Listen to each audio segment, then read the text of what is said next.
Here we are at the exit of Port of Miami. Port of Miami is right down that way, and we're here to see the ships leave today. They're going to be leaving at about 4:30. They're going to start at about 4:30 to leave, and they're going to do. They're going to be doing 7-day cruises to the Caribbean, and it'll be live today, and we're going to try to post it live today for you guys.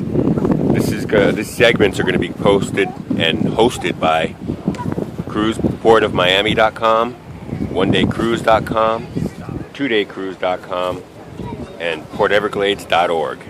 Strange enough. Hope to see you soon. We'll be announcing the ship's leave at about 4:30.